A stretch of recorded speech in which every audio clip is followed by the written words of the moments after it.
Right. And this arterial, and this is where the blood comes in. Right.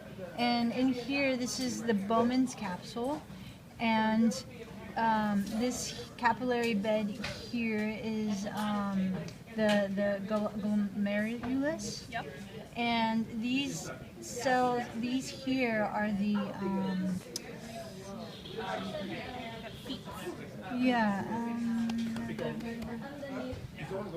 I have it written down, but I'm forgetting. Podocytes. Podocytes. And the podocytes, what do they do? So they surround the entire glomerulus, right? Uh-huh.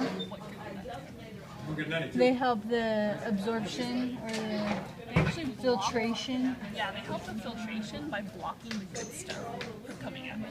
Okay. So like you've got a lot of good stuff that you don't want going into your blood. I mean going to your urine, right? Right. Like blood cells, like red blood cells. So that's one of the layers that'll keep that good stuff from coming out. Another one is going to be the endothelial cells that make up your glomerulus. So all these cells right here, those are endothelial cells that make your capillary. So those are also going to help keep the good stuff in. And then there's also going to be a layer of connective tissue between the endothelial cells and the podocyte. There's also a layer of connective tissue that's called the basal lamina, right? There's always going to be a little basal lamina thing. That's also going to help keep the good stuff in. So we've got 3 layers. The first one is endothelial cells. The second one's that basal lamina on top. And the third one's the podocytes. Okay. To keep the good stuff in. All right. So the blood comes in.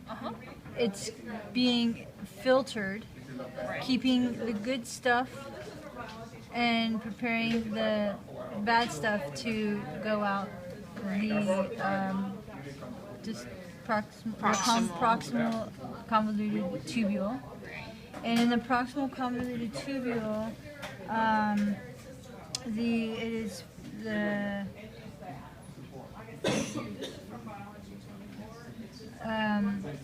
metabolic waste are leaving, and so that is so it's I'm confused. Reabsorption of amino acids and glucose and vitamins. Where is that happening? Right here. Yeah. So this is where the glucose, amino acids, and vitamins are being reabsorbed into Into your blood. Into my blood. You want that stuff. Okay, and this here is where all the waste is coming out. It goes down the proximal convoluted tubule, and this is the loop of Henle, and it comes up. This here is the efferent, or The distal. so this is the distal convoluted You're tubule. still in the loop of Henle. You haven't completed your loop. Oh, You okay. went down the loop, you didn't go back up. So I'm coming back up the loop. So this is still the loop, but is it the? It's just the You loop. would call it the ascending part. 'cause that's going Ascending up. part. Okay, got it. Yeah, so it's Ascending. descending, ascending. Okay, and then it comes up around through here. Yeah, so that's And going to be That's the distal convoluted tubule? this is the distal convoluted tubule, and then here is the Collecting. collecting duct, and then the collecting duct comes into the minor calyx. the renal papilla first.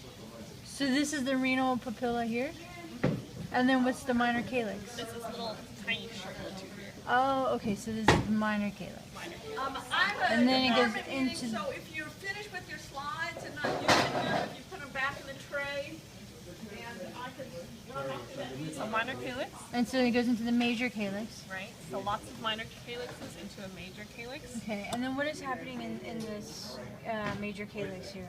So this is all collecting all the stuff from your collecting ducts, right? So you've got tons and tons of these. These are all feeding into your papilla, into your minor calyx, and then it's just collecting all your urine. So where is that going to go out? It's going to go out. Your ureter, right? right? Go to your bladder. So you've got minor calyxes. Lots of minor calyxes come together to form a major calyx, which is not actually numbered on here.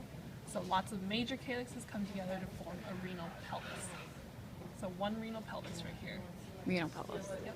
And then the renal pelvis goes out of the kidney, and now this is the ureter To the bladder. to the bladder. And what are these? Can we explain these? Because this here is the capillary bed. What's the name of this capillary bed? Paratubular capillary. Paratubular capillary bed. Okay, paratubular capillary. Okay, so let's start from here. This is called the Renal artery. good, and then once it comes in, it splits off, and it goes on to different segments of the kidney. So this is called segmental. Segmental. Okay. Trying to get you guys to remember. You're like, so, okay. to different segments. So segmental. So now we're gonna go here, and where are we now? We're between. Afferent. We're Oh, between interlobular arteries. interlobar. Or interlobar. Because these are lobes, right? This is Okay, one lobe. interlobar. This is one lobe. So interlobar is between the lobes.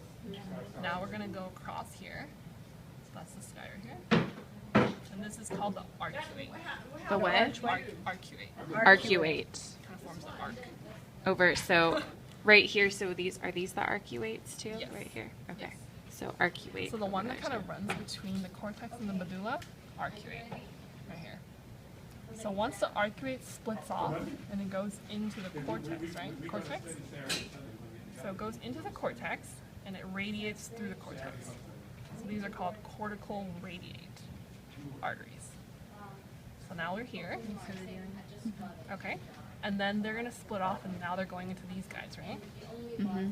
So what are the arterioles that go into these guys? Afferent. So these split offs are called afferent arterioles. And the ones coming out, Efferent. efferent. And that's it for your arteries. And yeah, you have the paratubular capillaries there. I think that's it. Thank you.